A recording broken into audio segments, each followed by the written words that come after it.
Alright, so you've survived the Game of Thrones and you want to come back for more. Hey, that's fine, we got plenty of it here. A Clash of Kings is book 2 in A Song of Ice and Fire.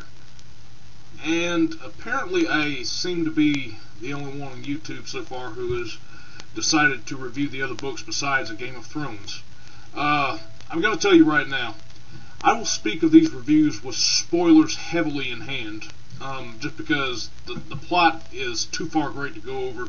I'll touch upon some things, talk about characters, but if you don't want this spoiled for you, I might recommend that you pass on this, but if you still want to hear it out, now come a little farther and we'll explain it.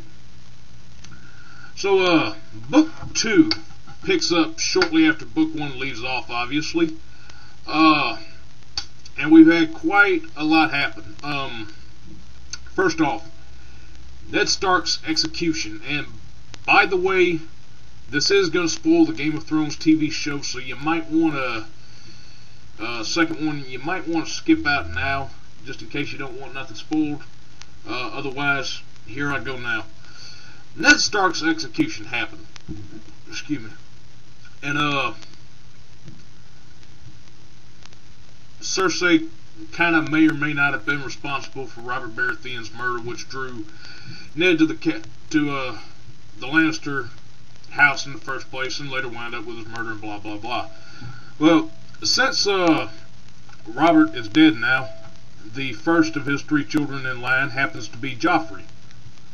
Joffrey doesn't have a point of view throughout this series, but I'll say right now that at the end of book 1 and heavily in book 3, that kid is nothing like his mother. Like, his mother is a conniving bitch.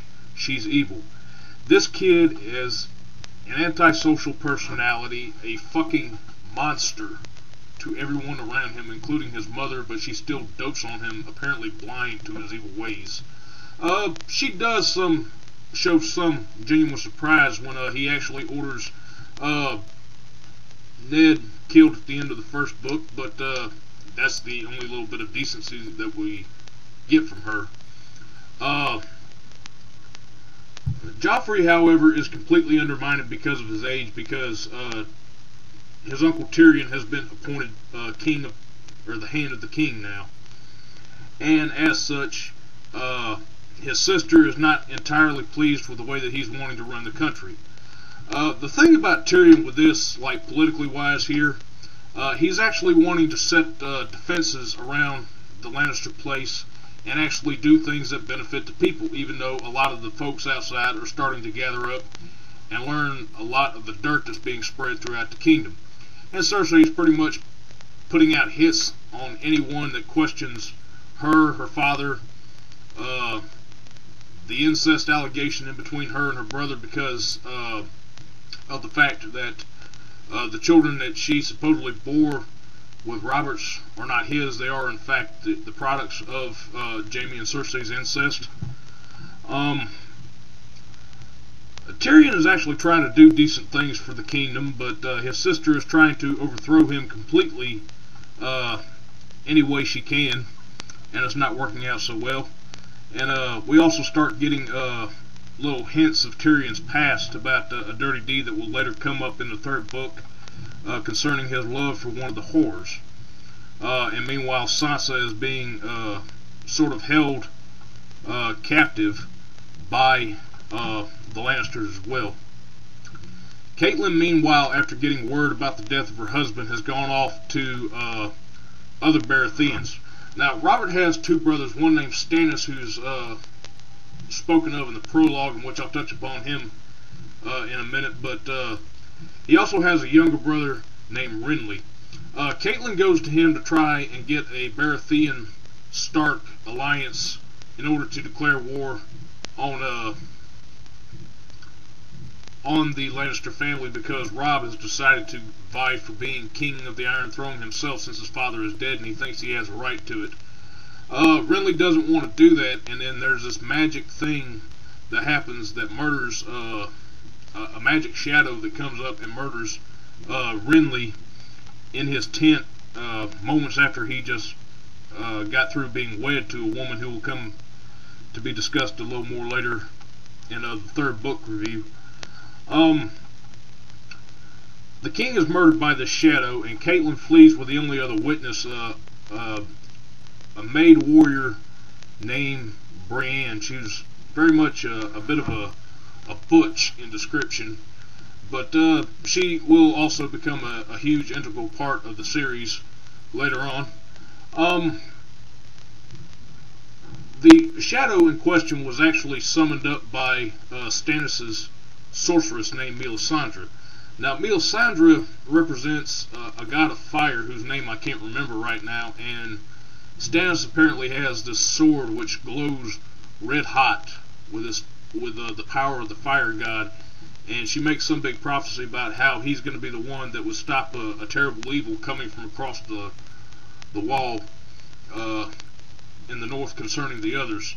I should have discussed the others in the first book review, but I actually want to hold them off until the third one, because it will be much easier to explain a lot of the background, and I'm also going to hold off on Jon Snow's point of view until then, even though he is in this book. Cut away from all that, Stannis is vying for the Iron Throne himself. The Stark house itself has been completely overtaken by Theon Greyjoy, who was, as a child, was kidnapped and raised up as a ward when the Greyjoys and Starks were fighting at one point, and he basically just takes over the house with a few of his followers, and is seemingly an incompetent evil in power.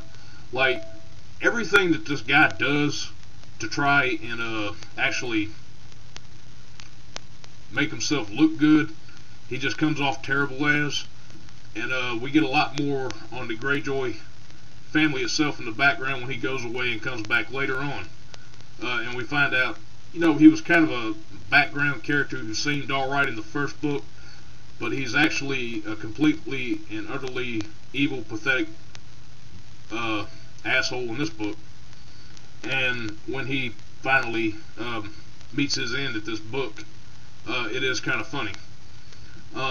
Arya, on the other hand, has struck off on her own. She actually was with her dad at the Lannister home at the time and fled away. Excuse me. And winds up getting captured by some slave traders, and she eventually kind of intravenously helps a magical person and two companions escape execution. And this companion is named Jaquan Hador.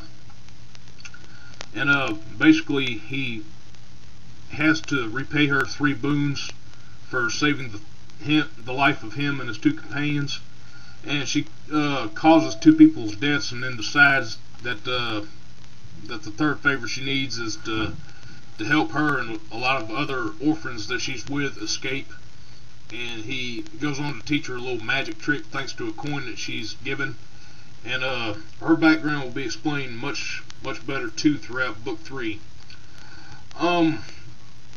Daenerys in this book, her point of view is specifically dry to me up until she gets into the house of the Undying itself.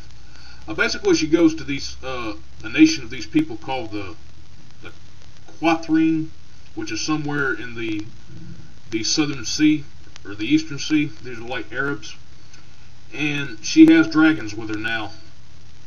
Which at the end of the first book, she was at the end of her wedding, she was given dragon eggs as her gift, and these dragons have hatched and they kind of follow her around now. And she's still dealing with the death of her husband at the end of the book due to a betrayal by an old sorceress. And it doesn't really get interesting until the last 2 points of view concerning her in this book.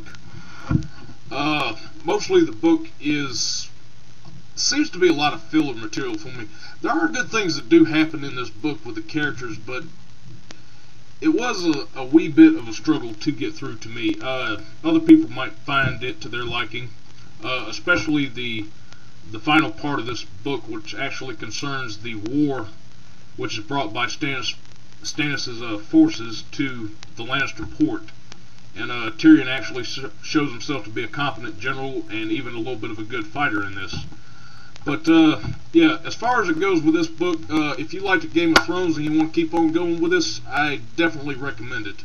And we'll see how A Storm of Swords holds up in my review.